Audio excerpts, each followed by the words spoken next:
आज का हमारा टॉपिक है केमिकल रिएक्शन। केमिकल रिएक्शन क्या होती है? What is chemical reaction? It is a process in which one or more substances form new substances.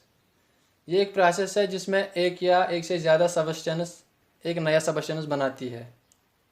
मतलब ए एक सबस्टेंस है और साथ में इसके साथ बी है, ये एक नया सबस्टेंस बनाते हैं जिसको हम ए बी बोलेंगे।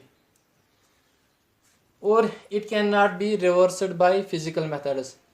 इसका मतलब क्या हुआ कि ये जो नया सबस्टेंस बना है ये फिजिकल मेथड से रिवर्स नहीं होगा। फिजिकल मेथड्स कौन कौन से है जो मैंने लिखा है यहाँ पे? फिल्ट्रेशन है, इवापोरेशन है, डिस्टिलेशन है, सेंट्रिफ्यूगेशन है। ये क्लास 9th के टॉपिक्स हैं।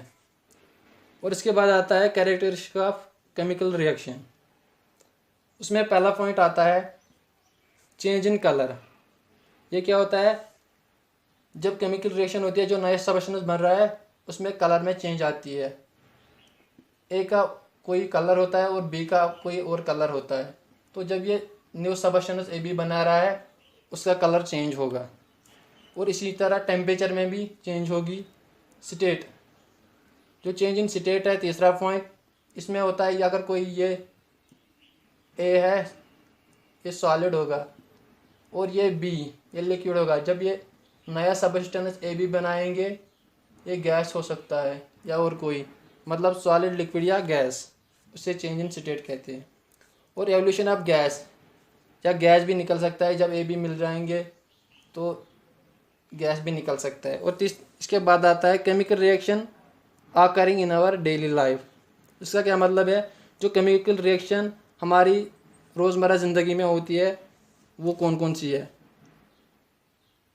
उसमें आता है डाइजेशन ऑफ फूड। पहला जो डाइजेस्टिव फूड हमारा होता है ये भी एक तरह की केमिकल रिएक्शन है। कुकिंग ऑफ फूड है, ये भी एक तरह की केमिकल रिएक्शन है। रस्टिंग ऑफ आयरन, जो जंग लोहे पे लगती है वो भी एक तरह की केमिकल रिएक्शन है। फॉर्मेशन ऑफ कर्ड, जो दही बन रही है दूध से, ये भी एक तरह की केमिकल रिएक्शन है। What are reactants? Those substances which take part in chemical reaction are known as reactants. Products, the new substances formed as a result of a chemical reaction. Reactants क्या होते हैं? जो chemical reaction में हिस्सा लेते हैं। For example, C plus O2 gives CO2। जो ये C और ये O2 है इसको हम बोलते हैं reactants। और जो ये नया सबस्टेंस बना रहे हैं इसको हम बोल रहे हैं प्रोडक्ट। इसके बाद आता है केमिकल इक्वेशन। केमिकल इक्वेशन क्या है? What is chemical equation? A chemical reaction can be represented by A chemical equation. जो केमिकल रिएक्शन है इसी को हम केमिकल इक्वेशन में रिप्रेजेंट कर सकते हैं। It involves uses of symbols and फार्मूले। इसमें सिंबल्स और फार्मूले यूज होते हैं ऑफ सबस्टेंस किसके के?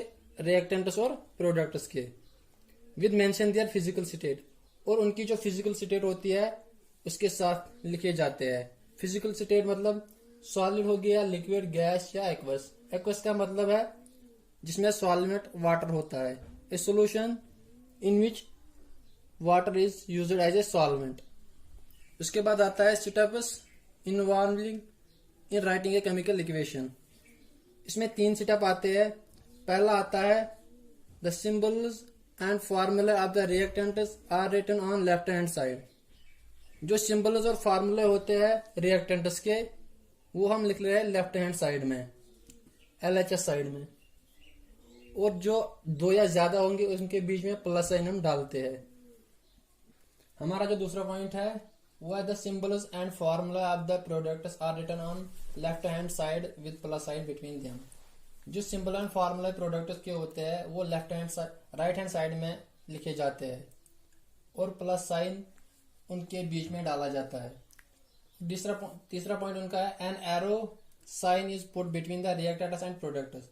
जो एरो साइन होती है रिएक्टेंट्स और प्रोडक्ट्स के दरमियान वो हम रिएक्टेंट्स टुवर्ड्स प्रोडक्ट्स डालते हैं, pointing from reactants to products. For example इसे भी पहले मैंने बताया था C plus O2 use CO2। जो ये एरो साइन है ये फ्रॉम रिएक्टेंट टू प्रोडक्ट जाता है। ये हमारा तीसरा पॉइंट था। उसके बाद आता है balanced and unbalanced chemical equations. सबसे पहले हम बताएंगे बैलेंस्ड केमिकल इक्वेशन क्या होती है। बैलेंस्ड केमिकल इक्वेशन वो इक्वेशन होती है जिसमें equal number of atoms different elements के दोनों साइड्स होते हैं। और एग्जांपल इसकी क्या है, zinc plus sulphuric acid gives zinc sulphate plus hydrogen.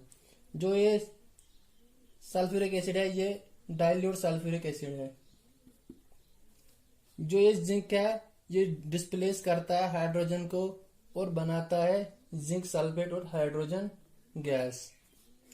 और इसके बाद हम करेंगे जो ये रिएक्टेंट्स और प्रोडक्ट्स है ये कॉलम में हम लिखेंगे और एलिमेंट अलग अलग लिखेंगे। जो ये जिंक हाइड्रोजन सल्फर और ऑक्सीजन है ये हम एलिमेंट की जगह लिखेंगे और रिएक्टेंट और प्रोडक्ट अलग अलग लिखेंगे। उसके बाद हम क्या करेंगे, जो ये जिंक है उसकी कितने मालिक एटम्स है और हाइड्रोजन के कितने एटम्स है, सल्फर के कितने एटम्स है, ऑक्सीजन के कितने एटम्स है, मगर रिएक्टेंट्स में देखना है हमें कितने हैं। और जिंक के रिएक्टेंट्स में एक ही एटम है, हाइड्रोजन के 2 है, सल्फर का 1 है, ऑक्सीजन के 4 है। ये हुआ रिएक्टेंट्स का। उसके बाद प्रोडक्ट्स में जिंक का 1 है, सल्फर का 1 है, ऑक्सीजन के 4 है और हाइड्रोजन के 2 है। जब इनको आपस में देखते हैं रिएक्टेंट्स और प्रोडक्ट सेम नंबर के है, हाइड्रोजन भी सेम नंबर है, सल्फर भी सेम नंबर है, ऑक्सीजन भी सेम नंबर है, तो इसका ये मतलब हुआ कि जो ये रिएक्शन है ये बैलेंस्ड केमिकल इक्वेशन है। उसके बाद आता है unbalanced chemical equation. Unbalanced chemical equation क्या होती है, इसमें अनइक्वल नंबर ऑफ एटम्स एक या ज्यादा से एलिमेंट में होते हैं दोनों साइड से। फॉर एग्जांपल ये हाइड्रोजन है और ये ऑक्सीजन है, ये रिएक्टेंट साइड है, इसमें हाइड्रोजन के 2 एटम्स है और ऑक्सीजन की भी 2 एटम है। लेकिन जब हम प्रोडक्ट्स की साइड जाते हैं इसमें हाइड्रोजन के 2 है और ऑक्सीजन का 1 ही है। इसको कहते हैं हम अनबैलेंस्ड केमिकल इक्वेशन। तो यहाँ पे हम देखेंगे एक साइड से एलिमेंट लिखेंगे, दूसरे साइड में रिएक्टेंट और फिर लिखेंगे प्रोडक्ट्स। फिर हमें क्या करना है, फिर हमें लिखना है नंबर ऑफ हाइड्रोजन एटम्स जो यहाँ पे है, इसके बाद लिखना है नंबर ऑफ ऑक्सीजन एटम्स। जितने भी यहाँ पे एलिमेंट्स होंगे उनके नाम यहाँ पे लिखने हैं। और फिर रिएक्टेंट्स में क्या लिखना है, कितने एटम्स है हाइड्रोजन के यहाँ पे लिखना है, कितने एटम्स है ऑक्सीजन के यहाँ पे लिखना है। उसके बाद प्रोडक्ट्स में जाना है, उसके बाद यहाँ पे लिखना है हाइड्रोजन के कितने एटम है और ऑक्सीजन के कितने एटम है। जब ये पूरा लिखेंगे तो उसके बाद हमें देखना है रिएक्टेंट्स और प्रोडक्ट्स के कितने कितने हैं, ये मिल रहा है कि नहीं मिल रहा है। हाइड्रोजन के तो मिल रहे हैं, लेकिन जो ऑक्सीजन है, ऑक्सीजन में रिएक्टेंट्स में 2 है और प्रोडक्ट्स में 1 ही है। तो इसका मतलब है ये अनबैलेंस्ड केमिकल इक्वेशन है, क्योंकि ऑक्सीजन में रिएक्टेंट्स में 2 है और प्रोडक्ट्स में 1 ही है। तो इसकी वजह से ये अनबैलेंस्ड केमिकल इक्वेशन या इस इक्वेशन को सिकेल्टल इक्वेशन भी कहते हैं।